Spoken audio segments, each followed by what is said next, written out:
লাইভে। তো প্রত্যেকেই লাইভটা জয়েন করো, আর প্রত্যেকেই লাইভটা একটু শেয়ার করে দাও।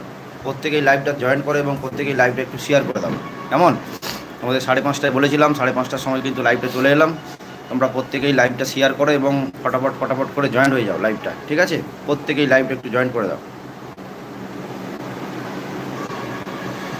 প্রত্যেকেই লাইভটা জয়েন করবে। আজকে তোমাদের কিন্তু রেজাল্ট আর নিউ নোটিফিকেশান সম্পর্কে আমাদের আলোচনা হবে এবং তোমাদের পুরো ডিটেলস তোমাদের বলে দেওয়া হবে, ঠিক আছে? প্রত্যেকেই লাইভটা একটু জয়েন করো।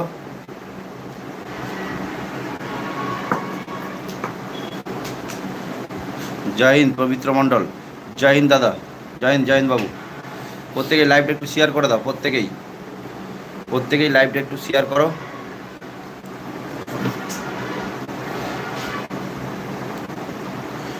প্রত্যেকে বলবো করে দিতে, কারণ আজকে তোমাদের নতুন ফর্ম ফিল আপ কবে থেকে শুরু হচ্ছে বা নোটিফিকেশান কী হবে সমস্ত কিছু তোমাদের জানাচ্ছি, এবং তোমাদের যে কী বলে তোমাদের সমস্ত কিছু আপডেট তোমাদের দিয়ে দেবো আজকে। তো প্রত্যেকেই লাইভটা জয়েন করো। আজকে কিন্তু তোমরা ডিটেলসে অনেক কিছু ডিটেলস তোমরা জানতে পারবে আর্মিতে।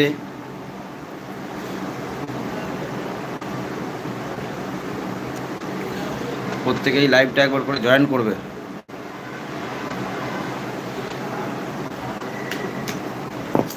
লাইভটা একটু শেয়ার করে দাও। আজকে তোমাদের ইয়ারও বহরমপুর মাঠে 88, এক্সামে 65 হবে, হওয়ার চান্স প্রবল মানে 90% হবে, ঠিক আছে? আরিফুল তোমার চাকরি হবে, ঠিক আছে? ব্যারাকপুর ইয়ারও আরিফুল, প্রত্যেকে একটা করে লাইক করো। আজকে তোমাদের চলে এলাম লাইভে পুরো, ঠিক আছে? প্রত্যেকেই টেনশানে আছো যে নোটিশ তোমাদের আর্মির ওয়েবসাইটে কিন্তু নোটিফিকেশান অলরেডি জারি হয়ে গেছে। তো প্রত্যেকেই টেনশানে আছো যে কলকাতা ইয়ারোর বা ওয়েস্ট বেঙ্গলে তোমরা নোটিশ দেখতে পাচ্ছ না, ঠিক আছে? প্রত্যেকেই তোমরা কিন্তু কলকাতা ইয়ারোর ফাইনাল রেজাল্ট নিয়ে কিছু বলো। অবশ্যই বলবো, ওয়েট করো, ঠিক আছে? যে সমাধান থাকো, প্রত্যেকেই লাইভটা যুক্ত থাকো, প্রত্যেকেই লাইভে জুড়ে যাও। আজকেদের রেজাল্ট এবং তোমাদের কিন্তু এই নতুন নোটিফিকেশান নিয়ে আলোচনা করব। তোমাদের কি পরিবর্তন হয়েছে, তোমাদের রেজাল্ট কেন লেট হচ্ছে তা সমস্ত কিছু নিয়ে কিন্তু আজকে হবে, এবং কবে তোমাদের রেজাল্ট হবে তা নিয়ে কিন্তু আলোচনা করব। প্রত্যেকেই রেজাল্টটা বলবো, একটু প্রত্যেকেই তোমরা একটু শেয়ার করে দাও, প্রত্যেকেই তোমরা একটু শেয়ার করো।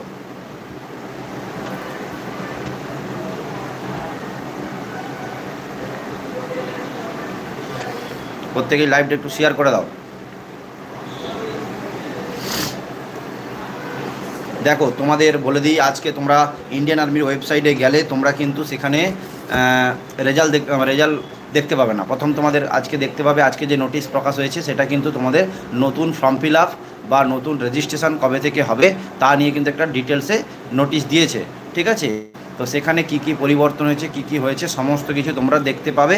তো সেই নোটিশটা নিয়ে আজকে তোমাদের আলোচনা করব, এবং কলকাতা ইয়ারোর যে মাঠ, সেই মাঠ কিন্তু কবে হবে, মাঠ বলছি, এক্সামের যে রেজাল্ট কিন্তু কবে হবে তা নিয়ে আলোচনা করছি, ঠিক আছে? দেখো প্রত্যেকেই বলবো একটা করে লাইক করে দিতে।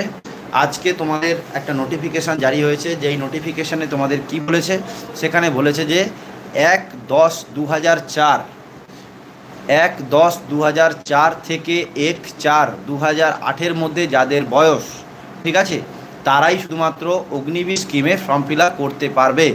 যারা বলেছিল যে তোমাদের বয়স বাড়তে পারে বা বয়স বাড়া 23 হতে পারে, তোমাদের 17.5 থেকে 23 বছর বয়স হতে পারে, সেটা কিন্তু হচ্ছে না। এইটুকু নোটিফিকেশানে যেটা বলা হয়েছে সেখানে কিন্তু হবে না, ঠিক আছে? তোমরা সোশ্যাল মিডিয়ায় দেখেছিলে যে তোমাদের বয়স কিন্তু 23 করে দেওয়ার একটা সম্ভাবনা ছিল, 23 কিন্তু হবে না। একদম ফাইনালিভাবে তোমাদের নোটিশ কিন্তু জারি হয়ে গেছে ওয়েবসাইটে, সেখানে বলে দিয়েছে যে 1/10/2004 থেকে 1/4/2008। আমি প্রথম থেকেই বলে আসছি তোমাদের, সেখানে কিন্তু সেই একই ডেট 1/10/2004 থেকে 1/4/2008 মধ্যে তোমাদের ডেট অফ বার্থ হলে তোমরা অবশ্যই কিন্তু ফর্ম ফিল আপ করতে পারবে। যাদের বয়স 1/10/2004 থেকে 1/4/2008 তারাই কিন্তু ফর্ম ফিল আপ করতে পারবে।